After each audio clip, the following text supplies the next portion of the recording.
There is a trend in cold countries of Europe to escape winter and to go somewhere warmer. It's easier done if you're a digital nomad, but what if you have a 9-to-5 job that ties you to a specific location? How would that work then? How to organize it and how much money would you spend?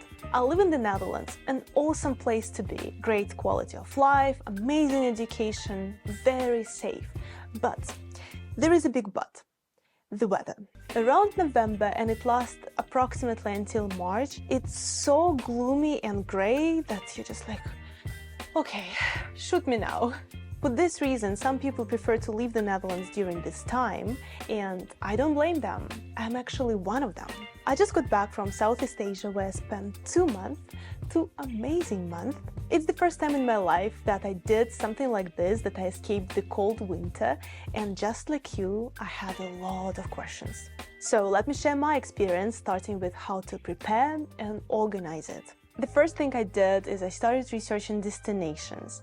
I considered everything, starting with Madagascar to South America.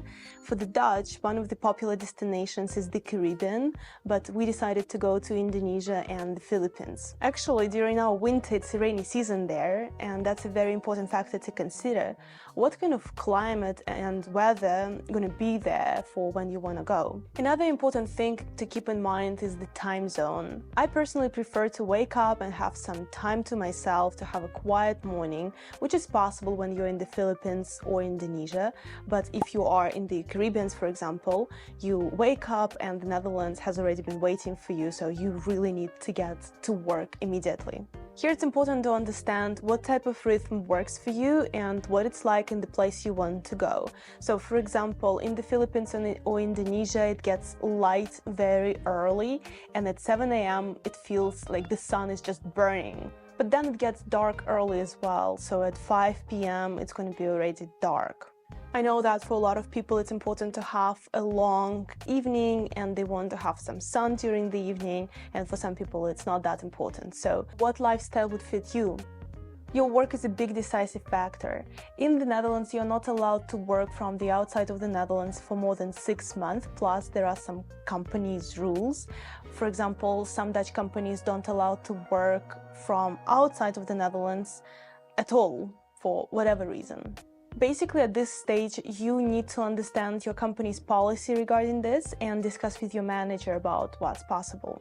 Personally, I just had an honest conversation with my boss explaining that the Dutch winter just doesn't do me well. It really affects my mental health, my well-being, my productivity, and I want to be out in a warmer country during the winter month. Once it's sorted out with your employer, I suggest you start with booking the tickets as much in advance as possible, because it's just going to be cheaper this way. When looking to book a place to stay, make sure that it has a good internet. One way to check this is to read through reviews and also reach to your host, asking them if this place is suitable for work. One last thing about preparations and organization is that it's going to get very hectic before you go. Just a couple of weeks before you go, going to be very, very hectic. Does it get hectic for you when you go on a usual vacation?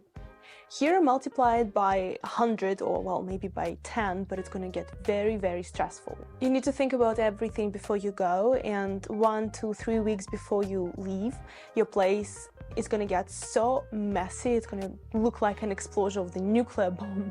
When we were living through this mess for the past couple of weeks, I was thinking to myself, this is exactly the reason why not everyone does it.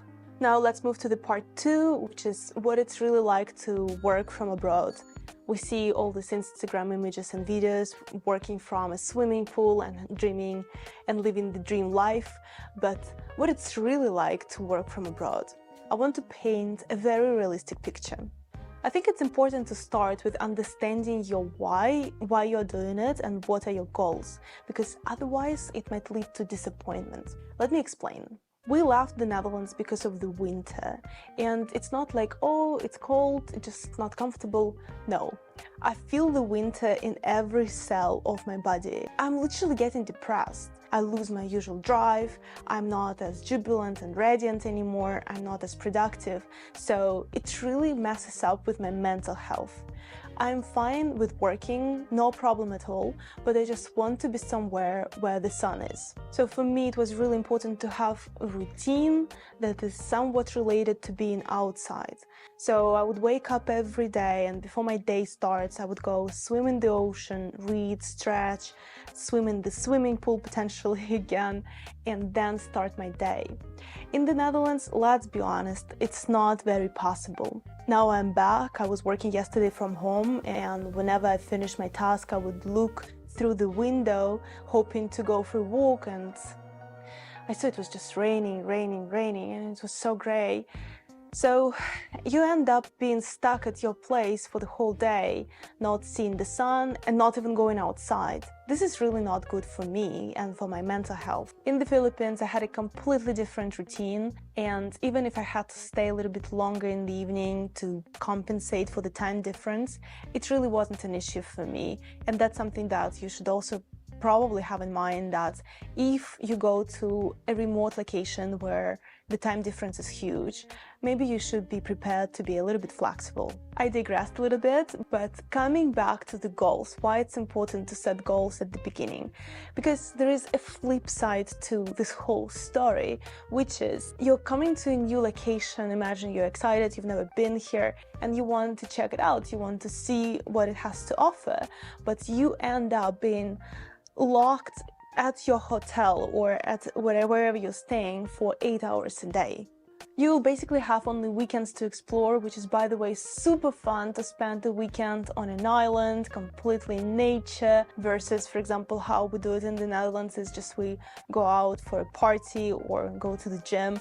So spending it in nature, somewhere on the beach, completely recharges you. It's really, it cannot be compared to anything else. Where I'm going with this is that you might be experiencing FOMO. And that's why it's so important to set goals at the beginning and understand why you're escaping the European winter. And if you're like me, if you're doing this to improve your mental health and to be somewhere sunny, you know from the beginning that you're going to miss out on a lot of things, but what you're gaining from this experience is completely worth the hustle. Now let's talk about the burning question, which is how much would you spend? It's very hard for me to say because it ultimately depends on where you're going and how you want to spend your time. But very rough estimate would be expect to spend around 10,000 euros for 2 people for 2 months. It could be a couple of thousand euros more if you want to treat yourself and do something a bit more luxurious, or it could be a couple of thousand euros less if you want to go on a budget. Anyways, whatever you're thinking of spending, add 10-15% to it, because plans get changed. And even if you're thinking that my plans are solid, I planned everything in advance, trust me, you're likely having a blind spot. What happened to us is that we were in Panglao, the Philippines, and we were planning to go to Siquijor soon.